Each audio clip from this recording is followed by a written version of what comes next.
నిరుద్యోగులకు ఆసరా.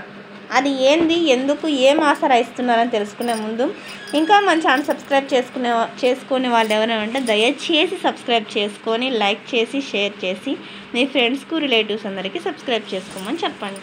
నా ఛానల్ని సబ్స్క్రైబ్ చేసుకొని ప్రత్యక్షంగా పరోక్షంగా సపోర్ట్ చేసిన వాళ్ళందరికీ పేరు పేరున ప్రత్యేకమైన హృదయపూర్వక ధన్యవాదములు. ఇంకా ఆలస్యం చేయకుండా వీడియోలోకి వెళ్ళిపోదాం.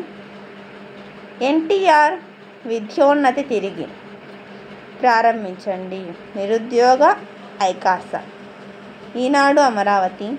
గత ప్రభుత్వంలో అమలు చేసిన ఎన్టీఆర్ విద్యోన్నతిని తిరిగి ప్రారంభించాలని ఏపీ నిరుద్యోగ ఐకాస రాష్ట్ర కన్వీనర్ షేక్ సిద్దిక్ కోరారు. సీఎం చంద్రబాబును కలిసి వినతి పత్రం సమర్పించారు. గతంలో ఈ పథకం ద్వారా వేల మంది సివిల్స్కు సన్నద్ధమై ప్రభుత్వ ఉద్యోగాలు సాధించారని తెలిపారు. 2018 గ్రూప్ 1 కేసు కొలిక్కి తేవాలని కోరారు.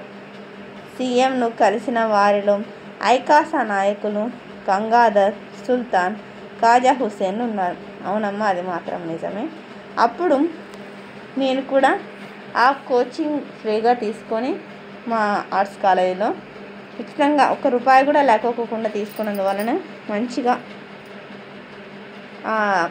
పరీక్ష రాసి ఒక ఉన్నత స్థానానికి ఎదిగినాను. అలాగనే ఎంతోమంది నిరుద్యోగులు కూడా వాళ్ళకి డబ్బులు కట్టి వాళ్ళు కోచింగ్లు చేసే స్తోమత లేని వాళ్ళందరికీ ఇది ఒక మంచి అవకాశంగా ఉంటుంది. ఇది మళ్ళీ ప్రారంభించాలని నేను కానీ కోరుకుంటున్నాను. అందరికీ ధన్యవాదాలమ్మా. ఇంకా మన ఛానల్ సబ్స్క్రైబ్ చేసుకొని వాళ్ళు ఎవరంటే దయచేసి సబ్స్క్రైబ్ చేసుకొని లైక్ చేసి షేర్ చేసి మీ ఫ్రెండ్స్కు రిలేటివ్స్ అందరికీ సబ్స్క్రైబ్ చేసుకోమని చెప్పండి. నా ఛానల్ని సబ్స్క్రైబ్ చేసుకొని ప్రత్యక్షంగా పరోక్షంగా సపోర్ట్ చేస్తున్న వాళ్ళందరికీ పేరు పేరున ప్రత్యేకమైన హృదయపూర్వక ధన్యవాదాలు. అందరికీ ధన్యవాదాలు. దయచేసి వీడియోని మాత్రం స్కిప్ చేయండి.